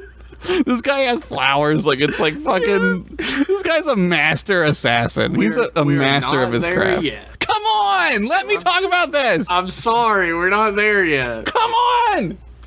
We have another Odo flashback. Where I'm with Kevin on this episode. You changed your mind now. This episode sucks. Too many flashbacks. Let's get to the part with the flowers. So Odo has Kira in his office, and she catches her in a lie, a very badly acted lie. Nana Visitor's like, I don't want to be here today. Yeah. Just want to get through it. No, this scene is actually great. This is a good scene. But I like this. he like demands to know where she was, and she's like, you're gonna have to choose if I tell you. You're gonna have to choose whether you're on our side or you're on the Cardassian side. He gives this like bullshit speech about how justice is blind, and he'll never have to choose. And she's like, actually, I'm a member of the Bajoran Underground, and I blew up the Now I what blew are you up gonna the do? mining facility. She's like, now what are you gonna do, you melty fuck? Which side are you gonna be on? Yeah, take your pick. Justice is blind, my asshole. And Gul Dukat comes in, and he's like, is this her? And he's like, no, she didn't kill him. I'm sure of it. I never lie. I'm sure she didn't kill him, which is like super clever because he's not lying. He's not lying, but he does choose his side. Yeah, he does. He lets her go, and Dukat's like, well, who fuck was it then? Yeah. And then we flash ahead to Josh's favorite scene in Star Trek history. Yeah. Wait. The old shove of flowers at a guy with a knife. Wait, so did Gul Dukat just kill 10 random people because Odo couldn't solve the case? Probably. Yeah, I mean, he killed lots of... so. He killed, like, a lot of people, Kevin. Hate to tell you, but... He killed, like, 1 million random people. Like, probably millions. Yeah. I think that guy's no good. I don't know. You know, I'm gonna go out on a limb and say I don't care for this Gul Dukat. I don't care for this Gul Dukat fella. I don't up and care up. for the cut of his jib. I'm gonna say it. I get a bad feeling about this gentleman. Yeah. This make Cardassia great again shit. I don't know about it. sounds a lot like not my type of ginger tea. So in the present, Yes. the assassin comes into the infirmary and he's like, visiting hours over? He's like, I'm here to see the Ferengi. And he's Here's like, "Oh, flowers. I'm sorry. And he's like, can you take these flowers for me? And he he's like, "Oh, shoves of the course." flowers into his chest, and there's a knife in the flowers. He stabs them with the knife. He's like, "Ugh." Oh, flowers with a knife in it. I should have seen it coming. And then the guy dies. And this, like, trained security officer who's just been stabbed in the chest just goes, well, I guess I'll die. I'm not going to scream. I'm not going to hit an alarm. I'm just going to die. Laser blasts to the chest we can solve, but knives to the chest, there's Not a gonna knife. happen. Knife is like paper. You can't hack it. Knife beats paper. I'm trying to hack his knife to stop him from stabbing me, but it's not working. Damn you, analog knives. That fucking guard all but walked up to him and was like, "Oh, may I smell those flowers?" Yeah, he kind of was like real, like he might have been like super into flowers, like on the side. Maybe he was like a botanist. He was like, I love flowers. He hugged them practically. Cisco, I need one guard on our victim at all times. Make sure they suck. Make sure he doesn't love flowers. Send me your smallest, weakest deputy. Well, Jones is off duty. I guess it's Jones. Put him with the guy who needs a lot of pee breaks. But, like, he goes over to Quark and turns off his life support and then picks up a pillow from the pillow dimension and shoves it onto Quark's face. The perfect, like, murderingest, chokingest pillow he can find. He's like, that one. Ah, yes. My trusty murder pillow. He brought a knife. But he left it in the guard, so of course... Yeah, why wouldn't he stab him with the knife? It's already got the guard's blood on it. He doesn't want to get blood in other people. Maybe he's got a blood phobia. He doesn't want to see it. He's like, I already shot this guy in the chest, so clearly that's like a strong area. I can't just stab him in the chest, but nothing survives the pillow. Oh my god, I didn't even think about the knife. I didn't even think about it. I didn't either. That's a good catch. Like, why did he take the knife out of the... Oh, whatever. Why didn't he just snap his neck? Why did he have a pillow? Why do you do anything besides a pillow? Is that like a noir thing? I don't know. Smothering Like someone with a pillow you pull out of nowhere is the most noir type thing you can do. Hey man, that's the comfiest death you can have. Go to sleep. Oh, so comfy. Time to sleep. No lies, only dreams now. But Rom comes into the room and like starts going off like a fucking police siren at the top of his lungs. They use that shit in Star Trek Online when you do like a mission. They use that same scream for the Ferengi yelling. I love it so much. I wrote down in my notes. So good. Man. But was like, that their first take? Was that were they just like one take? That's it. That's it. You don't need another one after that. Max Grodencheck, they're like, you're done for the day, Max. That was perfect. Well, he's not done for the day because the assassin picks him up by his shoulders like he's a small child and throws him into a bookcase. Well, he has no knife with which to stab him. Yeah, time to start throwing. He's like, shit, I don't have time to pick up my murder pillow. What am I gonna do? Better throw the guy. That'll do it. That'll do the trick. He just throws him into a shelf and then tries to fucking bolt out the door. Where's he gonna go? Like, it's know. a space station. It's not that big. But Odo grabs him by the shoulders and he's like, fuck my own technique! I see you learned shoulder technique. He just holds him against a wall and the guy stops struggling almost immediately. He's like, oh, I guess you got me. Yeah, and then Odo just turns into slime and enters into his mouth and then goes out his eyes and then the dude dies. I think he comes out his pee hole too. Oh my god, it's brutal. It's the first time in Star Trek history they show something coming out of a pee hole. Well, but not the last. But not the last. Jeff. Mm-hmm. Mm-hmm. But yeah, so Odo reverse fours that guy. But he like goes, Rom, it's over. Stop screaming. You saved your brother's life. And Rom's like, oh boy, I did. Yeah. Wait, I did? He starts screaming again. It's so good. And Quark gives a big smile when He's he awake. up on him. That's a fucking Macaulay Culkin, Danny Elfman music swells ass shit. Yeah, that might have been what they were going for. They're like, that Culkin kid. But he's going places. But they take him to whoever the fuck, the assassin, to Johnny Lightning. Assassin, Johnny Lightning. Johnny Lightning. And they bring Mrs. Vatrick up, and they're like, and she's like, I've never seen him before. And Odo's like, bullshit, you fucking bitch. Yeah. And everybody's like, whoa, and like backs away from him. Yeah, that was crazy. He says, shit, I've had a hard day. It's been a long day. Then he drinks like a gallon of tequila. It's incredible. And it all just falls through him because he's also liquid. And he's like, look, we looked at all your bank transfers and stuff, and we know that you know this guy. So get in the cell. Yeah, you're fucked, Vatrick. And she's like, she lawyers up, but Odo's like, I can beat you for a while before the lawyer gets here, so we're good. I can really bad cop the shit out of you. But she's like, no matter what you think, I never killed my husband. And Odo's like, I know. Yeah, he realizes it. And we as an audience are like, uh-oh, SpaghettiOs. Kira Dunn did murder.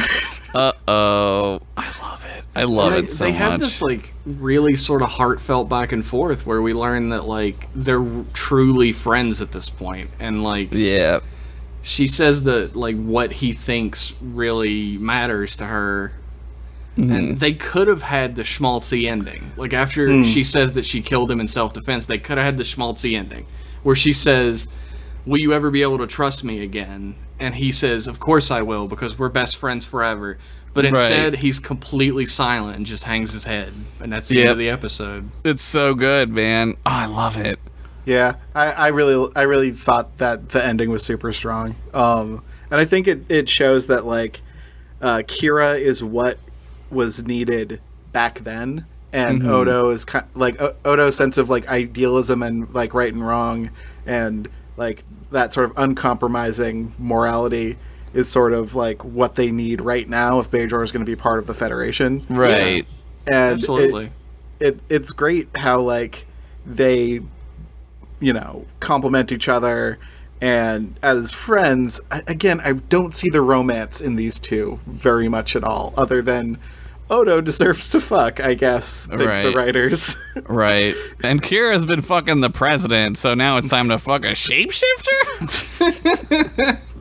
Oops, fuck my shapeshifter. What a downgrade, seriously. Nah, yeah, I like them better as friends, and I think that this, like, goes a long way. Like, you kind of got to get some of this out of the show's system too, right? Like, you got to explain, like Odo was working for the Cardassians, but, like, Kira and him are friends. Like, how does this work, right? So you kind of start to, like, chip away at that, like, very complex relationship. And this is, like, a great, like, opening, like, salvo of, like, well, here's how complicated it really is, right? Like, it's super complicated. It's like a Schindler type of thing, right? Where he was, like, part of the Nazi party, but he was actively working against them in every way. That was, like, what Odo was doing when he was working for the Cardassians. Yeah, at least once he, like, becomes friends with Kira anyway. That's what was happening. He starts to become less... I see nothing, right? Like, he's a little more, like, hands-on with, like, the resistance. But I don't know. I love this episode. I thought it was great. I forgot about it, and I was like, oh, this episode's good. Yeah. I like noirs like you, Jeff. So I loved Knife Flowers was hilarious. I was so happy when this started playing because I didn't remember what Necessary Evil was. Like, what I didn't that either. episode was. So when it started playing, I was like, oh, fuck, it's this one. That's awesome. Yeah. I honestly, for a second, thought it was going to be the Quark goes to the Grand Nagus in heaven and does that episode. I thought it was that one. And I was like, oh, we're going to have to watch the fucking Heaven Grand Nagus.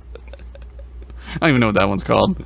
I don't know what that one's called either. I know the names of episodes from TOS and TNG pretty okay. I don't know shit from any of the other series. Yeah, the DS9 gets really like I get hazy on their names. I did like this episode, even though I'm kind of downplaying it for more interesting podcast conversation. But I don't think it. I don't think it really quite adds anything to the noir formula. It just kind of shows that, yes, DS9 is versatile enough that it can competently fit into this genre. And then we can go back to doing a different thing to, like, the next time. Yeah. But you have to remember, too, that, like, this is 1993 television. Right. That's not... The purpose wasn't to, like, further the, like, noir subgenre or whatever. It was just to show how the relationship between Odo and Kira began. And like Josh said, how complicated that becomes when you put it into the framework of the Cardassian occupation. Yeah. Sure, but like I'm watching this in, 2019, and I first watched it in 2017. So I kind of have to like judge it on like, does it like completely blow my mind or not? Because that's like the era of TV we're living in right now. Like, yeah, but the era of TV everybody tells me we're living in right now anyway. Yeah, nothing's really blowing my mind except Riverdale, which literally blows my mind because it's insane. But like, and this was a competently written, not boring, rock solid episode of TV. Like, yeah, I think that's fine. Like, I just it's not. It doesn't, like, inspire, like, me to punch the sky and be like, fuck yeah, DS9. Yeah, but, like, I think Josh is right that it might just be, like... The reason I like this episode so much is because it's a neo-noir. Like, the episode itself and what it accomplishes it's for, like, great. Noir fans, I think, right? Like, it's a nod to them. This episode and what it accomplishes in the grand picture of Deep Space Nine isn't much. It is just like a really competently written episode. The reason why I get so hyped for it is because it is a neo-noir. And you love Odo, and obviously, I don't know if you love Odo because of the noir, or you love noir because of Odo. I don't know which one's I like Odo because he's a detective. Like, I always talk about how I love security officers, and like... Yeah, well, you are one. Yes, aboard Satellite M where we're at right now. Welcome, Kevin, by the way. Oh. Thank you for having me. I don't know if I trust having a red guy in here. Do I have a shirt? Like, do I have a canon shirt? You're collar? red. Yeah, you're command. Red? Oh, cool. Yeah. You're an inspector. That's a mistake. You're an inspector that's sent to Satellite M to make sure we're doing our jobs. Yeah, why don't you know why you're here? Have you been getting into that ginger tea again? Yeah, I've been drinking that space acid. Oh man, that duranium shit. Yeah, fuck it. It only Fuck burns through duranium, so I guess you're fine. Yeah, maybe it's like just like soap. Maybe it's just like whatever. That thing's like apple cider vinegar. It just cleans you out. Yeah, Magnesium. I think the framework of the show being a neo-noir is the reason why Josh and I like it so much. Like, if you're not into that type of thing, it is just a basic good episode. Right. Yeah. Also, if you're dumb, it's a basic good episode. Damn, there's the real final shot. Jesus, you just got flowered knifed, dude. That's right. Come smell my flowers, Kevin. Oh, flowers. I'm sorry I'm not on like 12 layers of Trek Boy like y'all are. You can what I will agree with Kevin though is like the noir format is totally a symptom of like the show having to make 26 episodes a season. Oh yeah, I don't disagree with that at all. Which is just the way it was in '93. Like that's the way it was. We got to show something about these characters to the audience to get them more invested.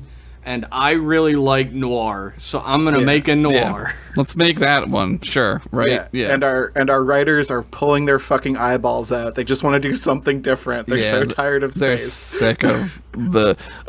What I do love though about these early DS9s, and I rag on them a lot because I always say like I skip to 3, right? Skip to season 3, which I do typically if I'm just like casually watching the series again. But like what I do like about these is like there is a lot of like space mystery going on in these early ones. Even the next episode, there's like another space mystery, and like I can't get enough of that shit. Like I love that shit. I do love a space mystery. I'm a big fan of space mystery. It sounds like a great album cover, like an album name like for a '70s band. Like Space Deep Purple. Mystery. Deep Purple. It would be Deep Purple, Fuck right? Yeah, Space Mystery. Or maybe it would be Ted Nugent.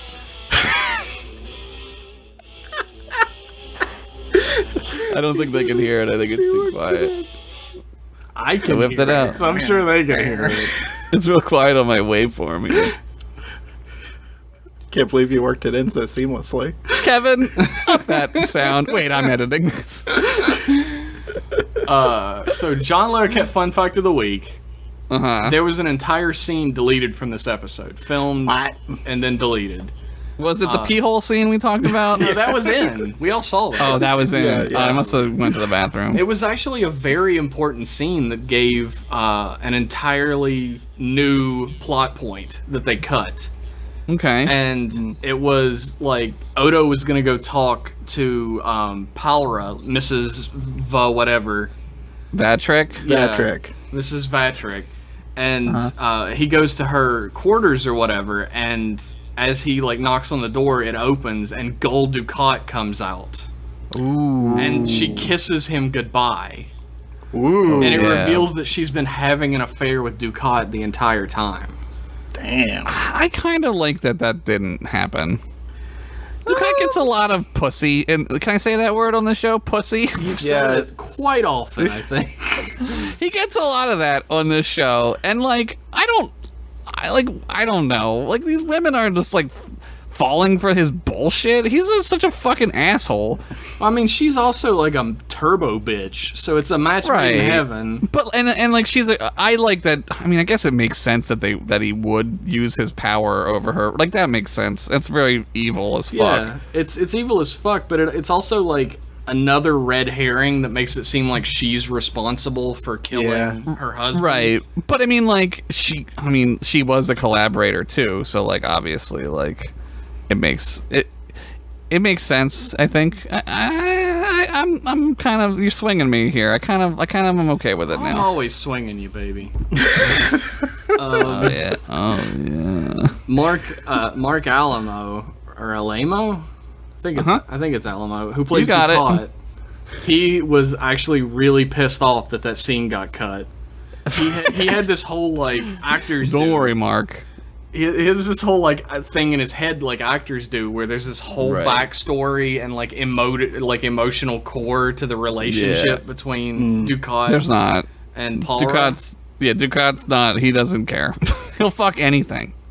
Mark Alamo like really loves Ducat and thinks he's not a bad guy. So that's fucking insane. Like, but that's how you have to play him, though. Yeah, he that is him true. For long enough that like he doesn't think he's a bad guy anymore. He's method acting. Maybe. If I was Mark Alamo, you know what I would say on my deathbed? Bury me in the basement of the Alamo. I would say, remember Mark Alamo. Damn it. And then I would die and it would be awesome, and then I'd crap myself because like that's what happens when you die. Yeah. Sometimes that happens when you don't die.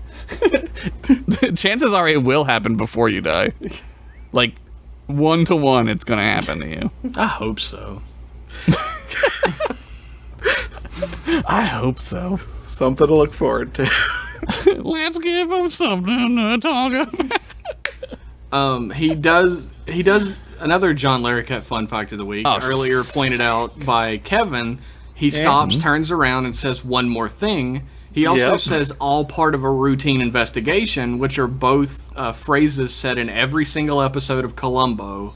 And that's amazing. Specifically because Peter Allen Fields loves Columbo. That's amazing. Did he write for Columbo? I feel like he did. I think saw that so. on the list of things that he did. I think he wrote for Columbo. I think you're right. Mark Allen Fields. Who fucking doesn't love Columbo?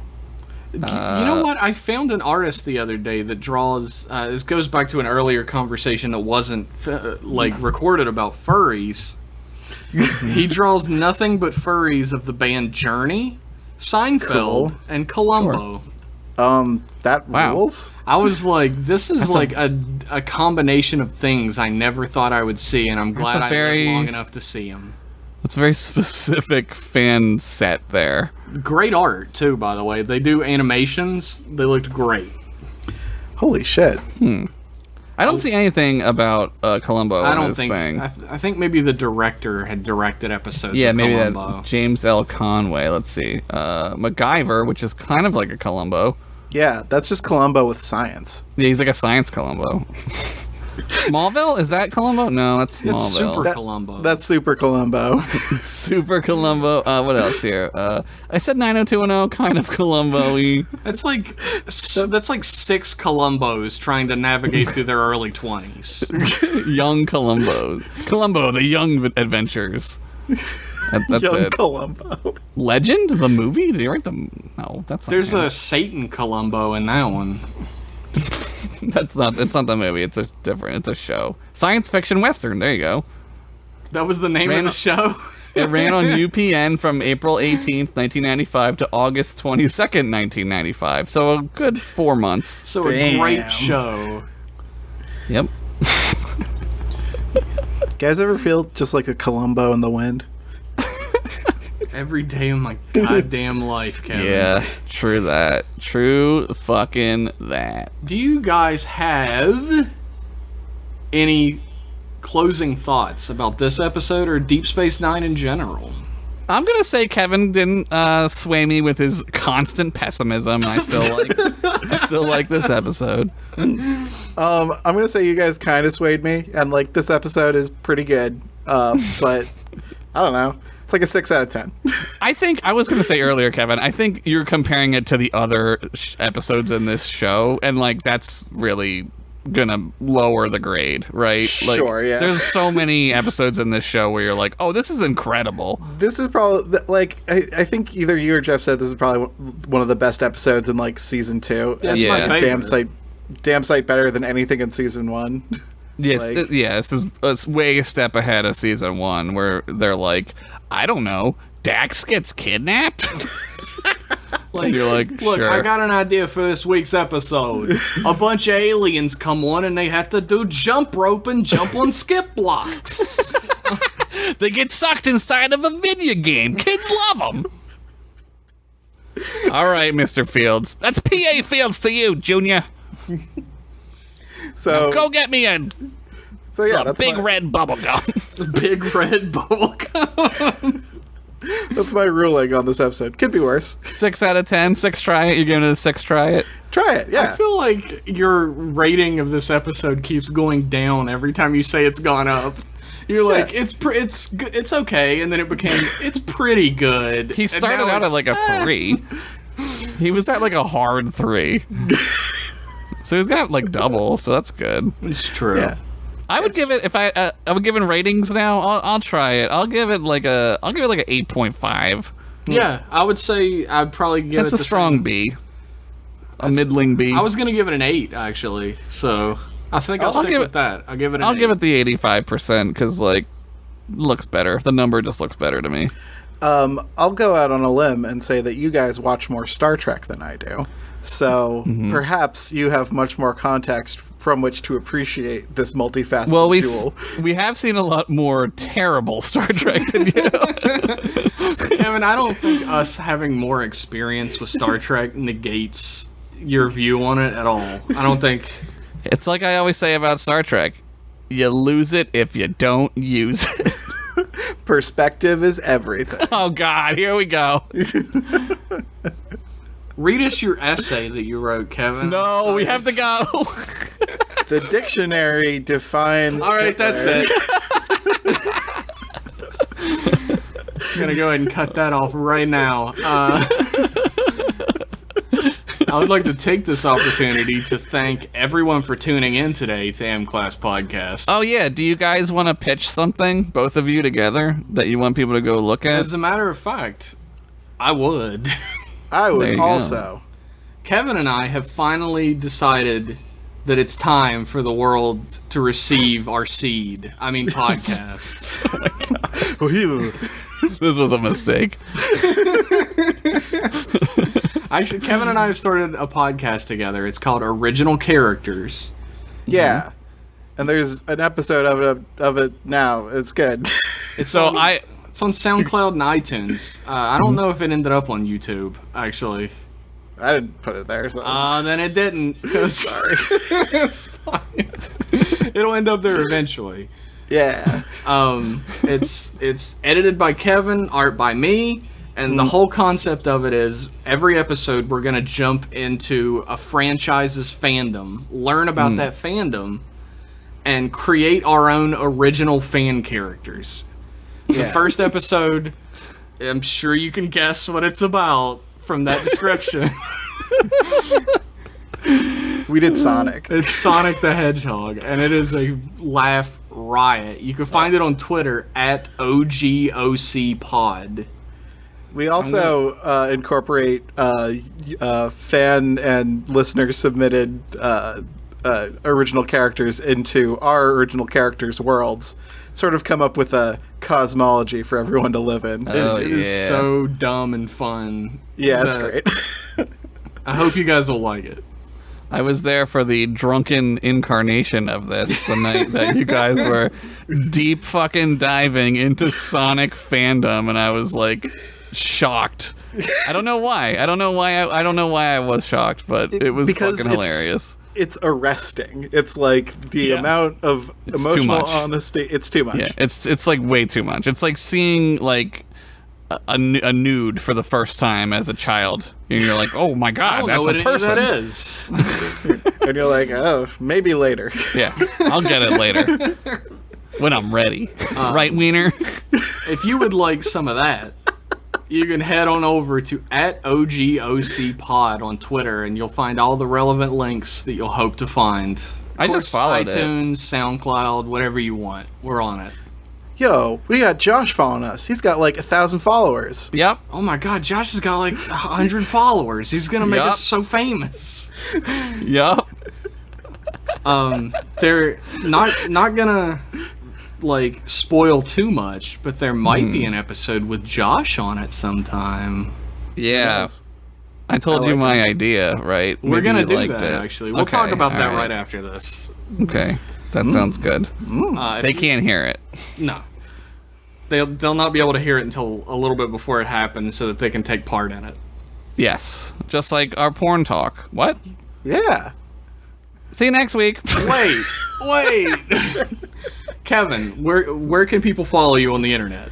Oh, hi, my name's Kevin. I make video games. If you think I deserve to live, please buy my video games. You can find me on Twitter @RealKevinCole. That's me. Nice. His video game is called Hack, HAQUE. It's available on all better platforms. Yeah.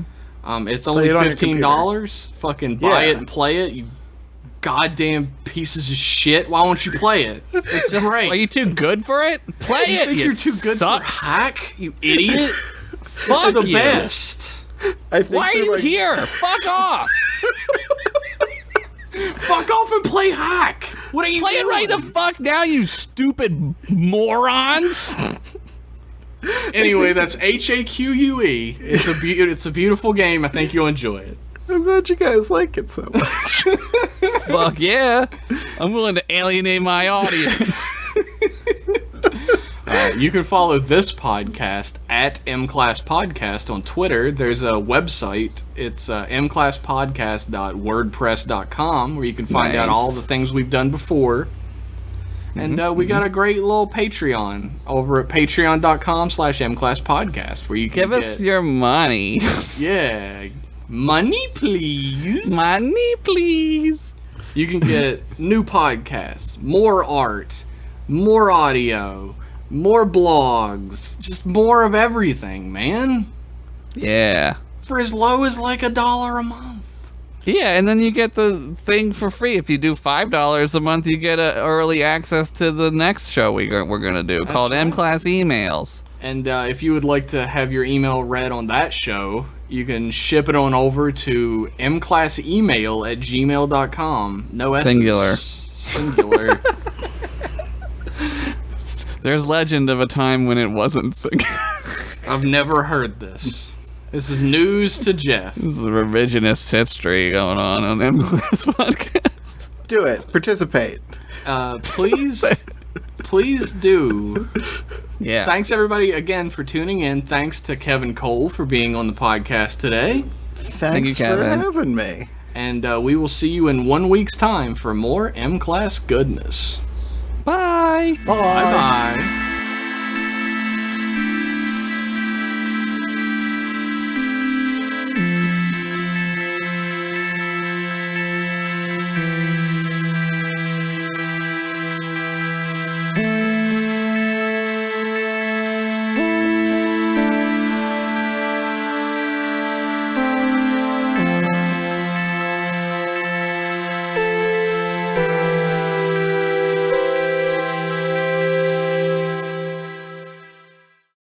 I'm mentally ill.